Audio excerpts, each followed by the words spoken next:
Eu quero inicialmente agradecer o convite à querida amiga, desembargadora Rosemarie Dietrich Pimpão, né? Sua frase está aqui comigo também, né? Mais nós e menos eu, né? Eu acho que se a gente sair daqui desse evento hoje com essa frase na cabeça, estaremos avançando muito nessa questão. Eu quero cumprimentar o Dr. Célio Waldraff, presidente do Tribunal da 9ª Região, a doutora Ana Carolina Zaina, que eu estimo melhoras, né, seu excelente trabalho à frente do Tribunal, agora da Escola Judicial. Saiu agora o novo censo do IBGE, né, de 2022, 1,9, mas os estudos apontam que a gente pode multiplicar por 7. Né? Então, a rigor, o Brasil tem 14 milhões de crianças e adolescentes trabalhando aí, irregularmente. E desse censo de 2022, também tirar rapidamente aqui para a gente ter uma reflexão lá no final, nós temos mais de 7 mil escolas, né, que informaram não ter qualquer acesso de coleta de esgoto, né, no Brasil. Né? 3.200 não tinham acesso a qualquer forma de distribuição de água. E 301 estabelecimentos declararam não oferecer alimentação. Quero cumprimentar aqui a professora Tereza, o professor João Leal Amado, né, a doutora Elisiane. Fiquei muito contente, professor João Leal, quando o senhor falou aqui da questão do trabalho infantil, da fome. Eu e o Oliva, né, a gente está há anos nisso, e a gente costuma falar que trabalho infantil é causa e consequência da miséria. Ele é causa e, ao mesmo tempo, é consequência. Então, o Brasil precisa avançar para essa questão, e o ministro Evandro Valadão colocou aqui ontem também. O Brasil é um país pobre. Não é pobre. O Brasil é um país rico. Nós somos a 9ª economia do mundo. O povo brasileiro é pobre, mas o Brasil não é pobre. Então, nós temos dinheiro para avançar nessa questão. A questão é jogo político, pressão política, as instituições funcionarem para a gente avançar nessa questão. É possível, sim, porque o Brasil não é um país pobre. Tem todas as declarações, não vou ler porque não tem tempo, né? Mas a Declaração de Genebra dos Direitos da Criança em 24, depois em 59, depois a Convenção de 89, e todos esses documentos falando que a humanidade deve os seus melhores esforços para a criança e adolescente se quisermos construir um mundo melhor para todas e todos. Então, a gente tem que dar os nossos esforços para a criança e adolescente se a gente quer dar esse salto de qualidade. Então, eu também quero chamar a atenção também para as diretrizes, né, de Riad, né, de 1990, para que vem falando que a gente tem que atuar em rede, vem falando que a justiça tem que especializar para tratar dessas questões. Então, a Justiça Comum tem as varas da infância e adolescência, mas nós, a Justiça do Trabalho, também temos que ter varas especializadas para tratar dessa questão, porque fogem do dia a dia das reclamações trabalhistas. São processos complexos e precisamos de juízes, magistradas, de fato, que estudem essa matéria e tenham tempo para se dedicar a essa questão. Então, nós precisamos avançar na especialização e não estamos inventando nada, estamos cumprindo aí pactos internacionais que o Brasil aderiu. Então, não tem nada de novidade nessa questão. E essa mesma, as diretrizes de Riad também vem falando da importância das políticas públicas que o professor João Leal também colocou aqui cedo. Nós temos, para combater o trabalho infantil, a adoção de políticas públicas é fundamental. Não tem como fugir disso. Né? O artigo 287 da Constituição está lá, eu não vou ler. O ano passado estive aqui, projetei esse princípio, mas agora, estudando para o meu doutorado, eu fui pesquisar e tive acesso a um estudo, depois eu vou deixar os slides aí para quem quiser, mas falando da iniciativa popular na época da Constituinte brasileira, lá em 1986, 1987, 88, e de fato aquilo que o Ricardo Tadeu Marques da Fonseca já fala, né, que mais de 1,5 milhão de pessoas assinaram propostas para inserir o princípio da proteção integral na Constituição, está aí.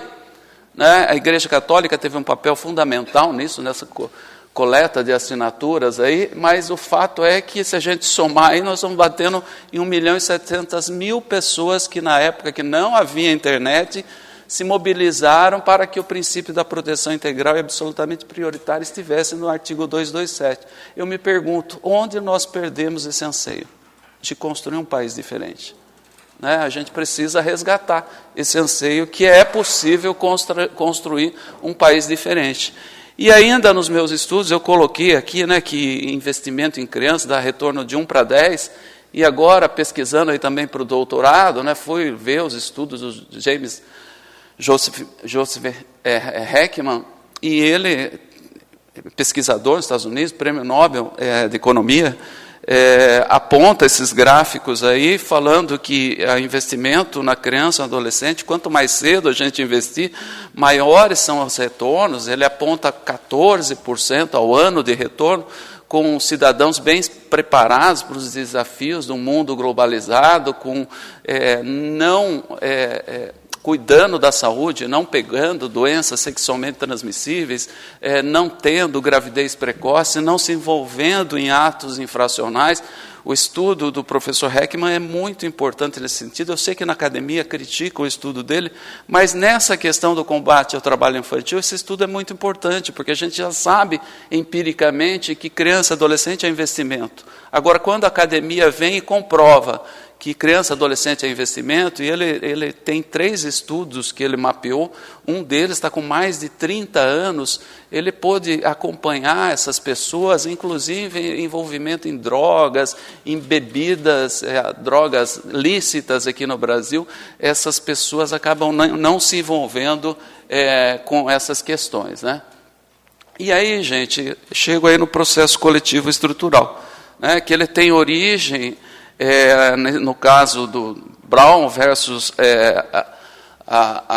o sistema da educação americano, né, foi em 1954, a Suprema Corte americana reconheceu que o sistema lá de segregação, né, separados mas iguais, né, lá em 1896, a Suprema Corte falou que poderia ter separação, segregação de brancos e afrodescendentes no sistema americano, porque eles eram separados, mas eram iguais. Difícil entender uma decisão judicial, né, nesse sentido. Mas o fato é que, em 1954, ela mudou esse posicionamento. Falou, não pode ter segregação de alunos e alunas nas escolas americanas. Tem que acabar isso. As escolas têm que ter alunos brancos e afrodescendentes. E, obviamente, gente, essa decisão era complexa, porque exigiria a mudança estrutural do sistema de educação americano, ônibus, professores, os bairros onde tinham as escolas, mudaria sensivelmente toda essa situação. E aí ele deu uma decisão aberta, né? Ele deu uma decisão, transferiu isso para os estados, obviamente isso daí deu o que falar, no ano seguinte ele teve que decidir de novo, mas o fato é que ele reconheceu que precisava fazer dessa forma, uma decisão aberta, e seria uma decisão experimentalista, né? Então, seria uma decisão prospectiva com vistas a mudar o futuro. Os doutrinadores falam que o processo estrutural enfrenta problemas estruturais em razão de uma desconformidade estruturada no funcionamento dessas instituições. Eu, sinceramente, em vez de uma desconformidade, eu já penso que o sistema da Colômbia é o melhor. E aqui fica um pouco do nosso colonialismo, viu, Elisiane? Porque a gente vai pegar sempre informações na Europa, nos países desenvolvidos, e a gente não estuda aqui os nossos países irmãos aqui vizinhos, né? Na época do meu mestrado, eu estava lá na Espanha estudando também e não entendia por que lá a ação civil pública não era tão utilizada. E aqui no Brasil, a gente estava muitos anos à frente na doutrina da ação civil pública, do enfrentamento dos problemas por meio da tutela coletiva. E aqui a Colômbia é um referencial para nós, e lá eles cunharam, melhor dizendo, essa expressão, estado de coisas inconstitucional. E eu não consigo ver um melhor exemplo do que um estado de coisas inconstitucional quando a gente vê o trabalho infantil, né? Porque está falhando muita coisa, como nós vamos ver daqui a pouco, né? Então, o processo coletivo estrutural, né, são para enfrentar esses problemas estruturais, que são complexos, né, é multipolar, né, tem essa policentria, porque são N pessoas afetadas e N instituições. Ainda que a gente esteja com uma demanda em face de um município, não envolve só aquele município, envolve todos os atores da rede de proteção.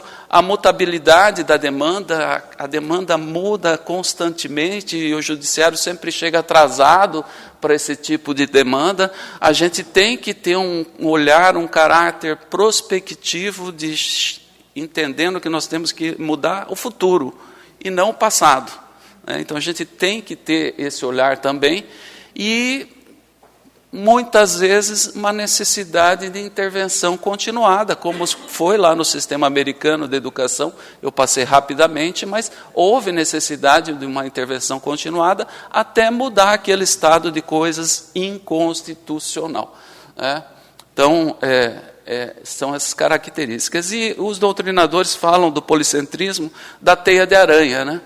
Que você dá uma mexida na teia e ela vai se movimentar e vai precisar de novos rearranjos dessa teia de aranha para o tratamento desse problema. Aí a dificuldade, né, de enfrentar esse trabalho infantil e de uma ação concentrada. E aí, com todo respeito, eu entendo que o Poder Judiciário pode e deve enfrentar essa situação, e ele é um ator importante para que essa ação seja concentrada no enfrentamento desse trabalho infantil. E a decisão nesse processo estrutural, eu estou falando aqui para magistradas e magistrados, né, integrantes da rede, todo o meu cumprimento aqui, meu respeito, mas a gente tem que fazer isso de uma forma bifásica. Então, vem uma demanda estrutural, no Brasil, normalmente veiculada por meio de uma ação civil pública, nós vamos reconhecer se aquele estado de coisas é inconstitucional. Se naquele município tem um problema sério de trabalho infantil, e aí, se a gente, na fase de conhecimento, nós entendemos que tem esse problema estrutural, nós vamos fazer essa decisão, reconhecendo o estado de coisas inconstitucional, e depois a gente entraria numa outra fase, uma fase, né, de liquidação, aí, mas que, na realidade, eu pulei aí, em razão do tempo, aqui eu estou com medo de adiantar muito, que esse processo ele é dialógico, e tem que ser feito de forma democrática, com ampla consulta com a sociedade, por meio de audiências públicas, amicus curiae, trazer esses profissionais para o processo judicial, para analisar o orçamento do município, por exemplo, onde que está indo o dinheiro do município, por que não chega lá na criança ou adolescente? Ouvir os atores, como a Zuila muito bem colocou aqui, ouvir as partes envolvidas, onde que a estrutura estatal precisa melhorar para avançar nessa questão.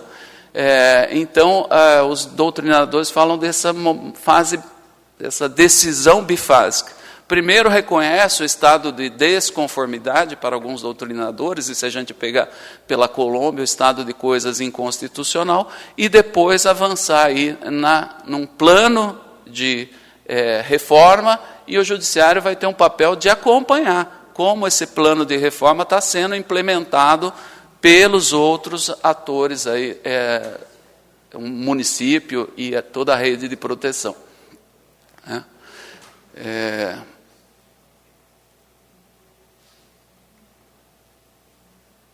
Lembrando que nessa questão do trabalho infantil, lá na 15ª região, muitos juízes lá já usam os novos recursos tecnológicos. Então, tem o WhatsApp, Instagram, a rede social onde a gente consegue conversar com eles. A doutora Eliana lá tem os grupos de WhatsApp, lá tem criança trabalhando, já vai para o grupo, se a rede não acionar ali, chega para ela e aí faz a cobrança para que a rede de fato funcione. Então, nós temos recursos tecnológicos aí que a gente pode consultar as pessoas e também para o judiciário ser acionado nesses casos. Nós temos muitos aplicativos aí que a gente pode pensar em utilizar. E nesse processo estrutural, a cooperação judiciária é fundamental. Lá no caso americano, a Suprema Corte deu a decisão e delegou para os estados executarem. E aqui no Brasil a gente pode pensar também, né? A cooperação em justiça do trabalho, justiça comum, justiça federal, o Tribunal Superior do Trabalho com os tribunais regionais do trabalho, né? e com as varas do trabalho no primeiro grau. Então, nós vamos ter que evoluir nessa cooperação judiciária. Está no novo CPC, é um instituto que a gente vai avançar nessa questão. E essa importância desse diálogo social, pessoal, teve uma ação civil pública lá contra o município de São Paulo, a questão das creches, né, das vagas em creches, porque não tinha o número adequado. Então, uma associação entrou com uma ação civil pública, o Ministério Público foi intimado para atuar como custos legis, só que o pedido dessa associação era 736 vagas. Imagine 736 vagas no município de São Paulo. Não ia resolver nada. Esse processo foi julgado no primeiro grau, foi para o TJ de São Paulo, o TJ resolveu fazer uma audiência pública. E nessa audiência pública ele ouviu, né, a comunidade, os experts no assunto e tal, e na hora de decidir, o tribunal falou, olha, determina ao município que cria 150 mil vagas em creches e pré-escolas. Quer dizer, aquilo que era 736 passou para 150 mil vagas. Isso é processo estrutural. O Judiciário Paulista dá os parabéns ao Judiciário Paulista e entendeu que essa demanda era uma demanda estrutural. Não adiantava nada dar uma sentença de 700 vagas se a demanda em São Paulo era muito maior. E, claro, o TJ de São Paulo montou também, né, um acompanhamento da implementação dessas vagas. Agora, eu estava estudando esse assunto de novo e percebi que houve um novo acordo lá com o TJ de São Paulo, e o município de São Paulo está aumentando o número de vagas e vem sendo resolvido esse problema aí gradativamente, mas agora com o acompanhamento do Poder Judiciário de São Paulo. Ali está o número do processo, agora com o PJE, quem quiser acessar, tem acesso a toda a sentença, o acórdão e o acordo, né? E agora, no Brasil, né, nós temos o tema 698, né, que o Supremo Tribunal Federal entendeu que a intervenção do Poder Judiciário em políticas públicas voltadas à realização de direitos fundamentais, em caso de ausência ou deficiência grave do serviço, não viola o princípio da separação dos poderes. Porque na Justiça do Trabalho, o TST tem várias decisões falando que não, é o reserva do possível, o Judiciário não pode interferir em políticas públicas. Agora está aí. É vinculante. Nós podemos e devemos, né? Inclusive, né, a decisão, né, em lugar de determinar medidas pontuais, deve apontar as finalidades a serem alcançadas e determinar para a administração pública que apresente um plano e os meios adequados para alcançar o resultado. Aquela decisão do TJ, quem não estuda, né, a lei da ação civil pública, pode até entender que fugiu do pedido. Mas não. A lei 7347/85 autoriza o juiz a ir além do pedido naqueles casos que ele entender que o pedido inicial não vai resolver o problema. Então, no caso da ação civil pública, nós temos autorização judicial, autorização legal para ir além. Aí, em políticas públicas, né, o tema 698 também, o Supremo já vem falando que o Judiciário pode e deve conhecer dessas demandas, e no caso aí era espaço para sócio-educandas grávidas e lactantes. Então, podemos sim, podemos, aqui estou falando o Judiciário brasileiro, né, pode e deve acolher esses pedidos e interferir em políticas públicas quando se trata de direitos fundamentais prestacionais que o Estado brasileiro está inconstitucionalmente sendo omisso.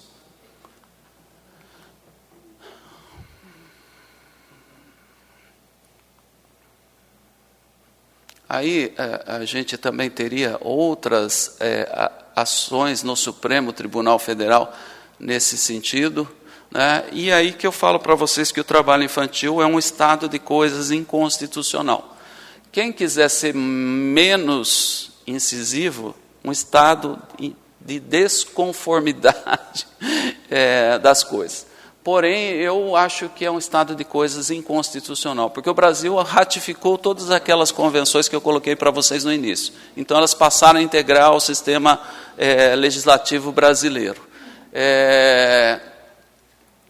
Nós temos, na nossa Constituição, o direito fundamental ao não trabalho, que está no artigo 7º, 33 da Constituição, está no artigo 227 da Constituição, e nós temos o direito fundamental à aprendizagem. Então, nós temos 2 direitos fundamentais que, quando a gente vê o trabalho infantil, já está acabando o meu tempo aqui, mas eu vou procurar correr, a gente chega a esse estado de coisas inconstitucional, porque falhou o Poder Executivo ao não implementar políticas públicas para evitar esse estado de coisas inconstitucional. Falhou o Legislativo, porque o Legislativo deveria fazer a função dele e mandar dinheiro para aquilo que precisa. Né? E não, o Legislativo se manda, não fiscaliza. Então, o Poder Legislativo está falhando. E nós, o Poder Judiciário, também estamos falhando, porque nós não damos prioridade à criança e adolescente, ao 227 da Constituição. Isso é fato. Nós não estamos dando essa prioridade, e o nosso programa do Tribunal Superior do Trabalho, com todo respeito, é muito bom, mas ainda assim falta estrutura para a gente avançar nessa questão.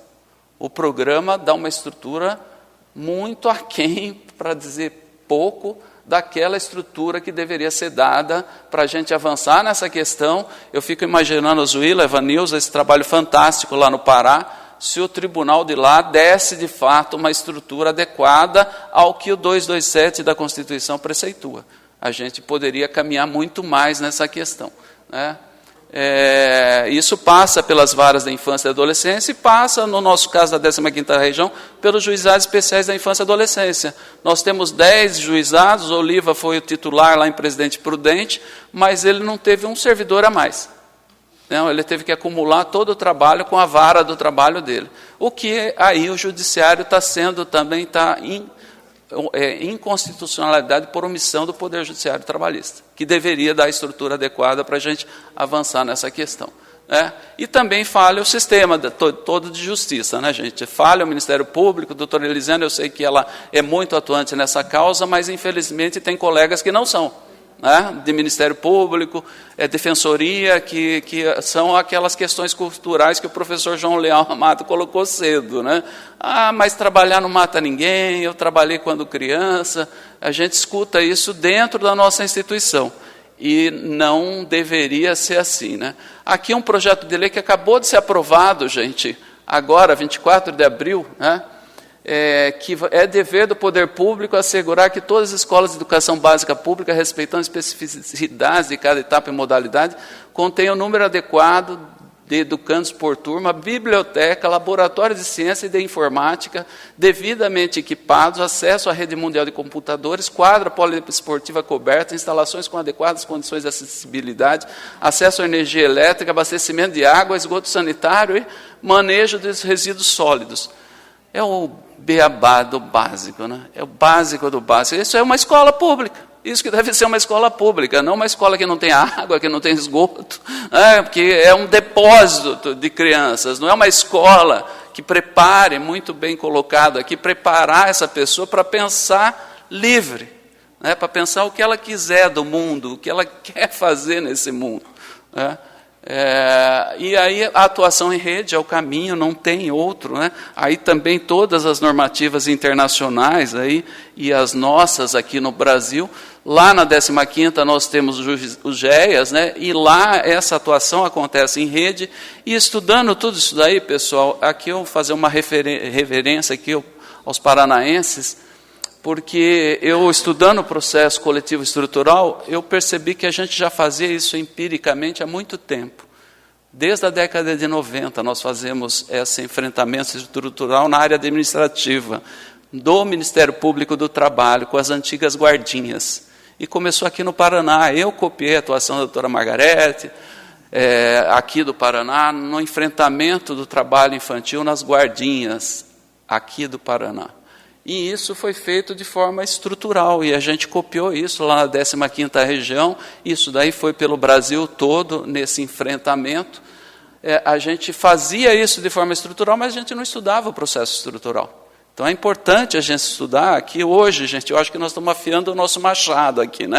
A gente está procurando compreender um novo instituto para a gente poder aplicar esse instituto. Então, essa atuação em rede é fundamental. E aqui, desembargador Rosmary, essa atuação aqui em Foz do Iguaçu. Esse é um exemplo de atuação em rede num problema que é estrutural. Né? Trabalho infantil nas 3 fronteiras, o prefeito colocou bem aqui que Foz dá uma estrutura, mas tem o problema dos países co-irmãos, vizinhos, né, que, como sabemos, é causa e consequência da miséria, o trabalho infantil. Então, precisa, né, ter o Ministério Público do Trabalho, Polícia Federal, Polícia Rodoviária Federal, Justiça do Trabalho, Justiça Comum, a rede, né, de proteção e políticas, né, de transferência de renda, e também conversar, né, com os nossos irmãos aí da Argentina, do Paraguai, para que, de fato, sejam adotados programas semelhantes aqui, na tríplice fronteira, se a gente, de fato, quer acabar com essa questão. Aí outras decisões que fala do estado de coisas inconstitucional, mas na DPF 347 foi reconhecido que o sistema presidiário brasileiro é um estado de coisas inconstitucional. E não vou falar que não. Mas se a gente pegar o 227 da Constituição, o trabalho infantil tem que vir antes no enfrentamento desse estado de coisas inconstitucional. Tá? E aqui na Justiça do Trabalho, um acordo do ministro Alberto Bresciani, né, onde ele vem falando toda essa questão. Eu tenho vários acordos agora do TST falando desse problema estrutural e que é um estado de coisas inconstitucional. E aí eu acho interessante o ministro Alberto Bresciani, ele colocando, né, parafraseando Vitor Hugo, né, chegou o tempo da ideia do processo estrutural e que é possível, na conjuntura atual, implementá-lo. Né? E aí ele cita outras questões, mas o meu tempo já acabou, vou para o meu final aqui. Que todos nós sabemos. Se o trabalho infantil é causa e consequência da miséria, a gente tem que ter escola pública, atrativa, de qualidade, com alimentação, água, esgoto, e tudo aquilo que está na lei lá. A gente precisa caminhar para aquilo. Né? Mas a gente precisa também, como a desembargadora Rosmary colocou ontem, né? É nós, não é ela, não sou eu, né? Não é o professor João Leal, a professora Tereza, somos todos nós. Se a gente não se envolver, a gente não muda esse quadro.